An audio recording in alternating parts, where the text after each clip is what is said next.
Maca root is a small, unremarkable-looking cruciferous plant that grows in the high-altitude Andean puna of Peru, cultivated at elevations where almost nothing else survives. Its traditional use among indigenous Peruvian communities as a food source and fertility aid is centuries old. Its current status as a $71 million global wellness supplement market, packaged in powder form, added to smoothies and energy bars, and attributed with powers ranging from libido enhancement to hormonal balancing to athletic performance improvement, is a considerably more recent and commercially driven phenomenon. The distance between those two realities is where the scientific scrutiny belongs.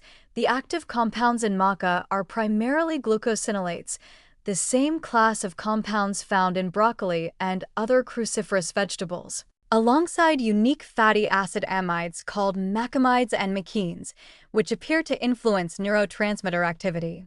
Maca also contains meaningful iron, calcium, potassium, and B vitamins, making it a nutritionally respectable food. The adaptogen framing, the idea that maca modulates the body's stress response, has been applied to maca by supplement marketers, though maca has not been studied with the rigor applied to more established adaptogens like ashwagandha and rhodiola. Clinical trials on maca for libido, fertility, and energy exist, but when endocrinologists and reproductive medicine specialists review this literature systematically, the findings are sobering. Most trials are small, fewer than 50 participants, short in duration, 4 to 12 weeks, and methodologically limited, with high risk of bias.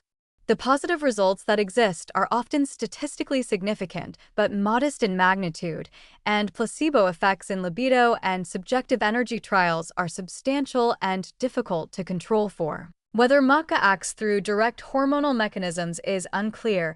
Most research has not found changes in reproductive hormone levels corresponding to the sexual function effects reported, suggesting either a central nervous system mechanism or a placebo response. The thyroid concern that maca shares with its cruciferous relatives is worth explicit mention. Maca's glucosinolate content has theoretical goitrogenic potential, and people with existing thyroid conditions or those on thyroid medication should consult an endocrinologist before using maca supplements, particularly in the concentrated doses that commercial products typically recommend. The interaction between maca and hormonal medications, estrogen, progesterone, testosterone-related therapies, has not been adequately studied, making confident claims about safety in these populations premature. The supply chain ethics of maca deserve investigation that Western supplement consumers rarely conduct.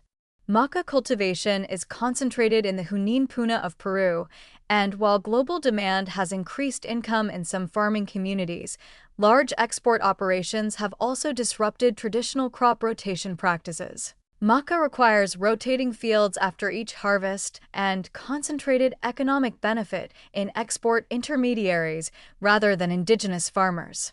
The organic certification prevalence in Peruvian maca export is not as universal as marketing language implies, and the gelatinized maca powder recommended for digestibility over raw powder requires industrial processing that adds to the carbon and manufacturing footprint of the product, reaching a London or Chicago smoothie.